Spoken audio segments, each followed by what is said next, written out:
வணக்கம் நண்பர்களே. சில பேர் குதிகால இந்த இடத்துல பின்னாடி ஹீல் போனுக்கு பின்னாடி கொஞ்சம் வீக்கம் வலியோட வருவாங்க. ஸோ அவங்களுக்கு என்ன இருக்கும் அப்படின்னா, இந்த மாதிரி ஹீல் போன்ல கொஞ்சம் லைட்டா கொஞ்சம் growth ஆயிருக்கும். அதுக்கு பேர் ஹேக்லேண்ட்ஸ் டிஃபார்மிட்டி அப்படின்னு பேரு. இப்படி இந்த இடத்துல பின்னாடி கொஞ்சம் அந்த போன் growth ஆயிருக்கும். ஸோ அதுக்கு பின்னாடி தான் டெண்டோ அக்கிலிஸ் அப்படிங்கிற தசநார். இது பேரு தசநார். இதுதான் உடம்புலேயே பெரிய தசநார். அது கரெக்டா அந்த ஹீல் போன்ல தான் அட்டாச் ஆயிருக்கும். ஸோ அந்த எலும்பு துருத்திட்டு இருக்கிறனால அந்த தஸ்னார்ல பட்டு பட்டு பட்டு அங்க ஒரு இன்ஃப்ளமேஷன் மாதிரி ஆயிரும். அதுக்கு பேர் தான் ரிட்ரோ கேல்கேனியல் பர்சைட்டிஸ் அப்படின்னு பேரு. மோஸ்ட்லி அந்த ரெட்ரோ கேல்கேனியல் பர்சைட்டிஸ் அப்படிங்கிறது அதிக ஸ்ட்ரெயின் பண்றவங்களுக்கு, ப்ராப்பரான ஷூ ஸ்லிப்பர் இல்லாம கொஞ்சம் அதிகம் அந்த ஓவர் யூஸ் பண்றவங்களுக்கு காமனா வரும். சம்டைம்ஸ் அந்த கவுட் யூரிக் ஆசிட் அப்படிங்கிற உப்பு உடம்புல இருந்தா கூட இந்த மாதிரி ப்ராப்ளம் வரும். ஸோ நம்ம வரும்போது எந்த அளவு வீக்கம் இருக்குன்னு பார்த்துட்டு தேவைப்பட்டா அந்த எக்ஸ்ரே எடுத்து பார்ப்போம். எக்ஸ்ரேல அந்த பின்னாடி இருக்கிற அந்த ஆக்லென்ஸ் டிஃபார்மிட்டி, அந்த ப்ரோனி ப்ரொட்ரூஷன் எந்த அளவுக்கு இருக்குதுன்னு பார்க்கணும். அது ரொம்ப ஒன்றும் பெருசா இல்லை, வீக்கம் தான் அதிகமா இருக்குது அப்படின்னா இனிஷியலா கொஞ்சம் மருந்து மாத்திரை அதுலயும் நம்ம அதை கொடுத்து நம்ம செட்டில் பண்ண பார்ப்போம். தேவைப்பட்ட அந்த லோக்கல் இன்ஜெக்ஷன் இருக்கு, அந்த இன்ஃப்ளேம்டு பர்ஸா அந்த நீர் கரையிறதுக்காக ஒரு இன்ஜெக்ஷன் இருக்கு. அப்போ அந்த பிசியோதெரப்பி எக்ஸசைஸ் இருக்கு, அதை பத்தி நம்ம பார்க்கலாம். அந்த டெண்டோ அக்கிலிஸை ஸ்ட்ரென்தன் பண்றான எக்ஸசைஸ் சொல்லி கொடுக்குறேன்.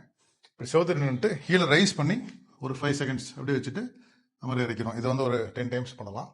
அதே மாதிரி செவத்துல இந்த தொந்தரவான காலை மடக்காம நேராக வச்சுக்கிட்டு இந்த காலை மடக்கிக்கிட்டு கொஞ்சம் லேசா முன்னாடி சாஞ்சு அந்த ஹீல் ஸ்ட்ரெச் பண்ணணும். இந்த மாதிரி ஒரு 30 செகண்ட்ஸ் வச்சிருக்கணும். அடுத்தது ஸ்டெப்ஸ் கிட்ட, இப்போ நான் ஸ்டெப்ஸ் இல்லாமல் இங்கே ஸ்டூல் மேலே காமிக்கிறேன், பட் ஸ்டூல்ல பண்ண விட ஸ்டெப்ஸ்ல தான் பண்ணணும். ஸ்டெப்ஸ் கிட்ட தொந்தரவான காலை இப்படி பாதி காலை லேசா இப்படி கீழே ஸ்ட்ரெச் பண்ற மாதிரி ஒரு 30 செகண்ட்ஸ் அப்படியே வச்சிருந்துட்டு ஸ்ட்ரெச் பண்ணிட்டு எடுத்துடலாம். இதை ஒரு 10 டைம்ஸ் ரிப்பீட் பண்ணலாம்.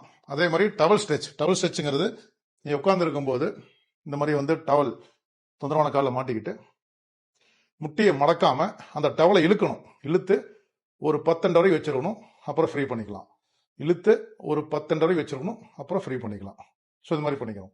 சப்போஸ் அந்த எலும்பு ரொம்ப ரொம்ப துருத்திட்டு இருக்குது, நம்ம பிசியோதெரப்பி பண்ணியும் சரியாகல, இல்லை இன்ஜெக்ஷன் போட்டு பார்த்தாச்சு அப்படிங்கும்போது அந்த ரொம்ப பெருசா துருத்திட்டு இருக்க எலும்பு ஷேவ் பண்ணி, ஒரு மைனர் சர்ஜரி ஷேவ் பண்ணி அந்த துருத்திட்டு இருக்க எலும்பு எடுத்து விட்டுருவோம்.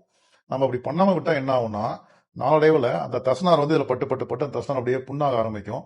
தப்புன்னு ஏதாவது லேசா அடிபடும் போது அந்த தசனாரு கட் ஆயிரும். இந்த தசனாரு கட் ஆயிருச்சு அப்படின்னா அப்புறம் அதுக்கும் தனியா நம்ம அந்த தஸ்னாருக்கு உண்டான ஆபரேஷன் பண்ணணும். அது பண்ணும்போது நம்ம இந்த எலும்பு எக்ஸசைஸ் பண்ண வேண்டியது இருக்கும். ஸோ ஸ்டார்டிங்லயே எலும்பு எந்த அளவு துருத்திட்டு இருக்குன்னு பார்த்துட்டு அதுக்கு தகுந்த மாதிரி ட்ரீட்மெண்ட் எடுத்துக்கிறது நல்லது.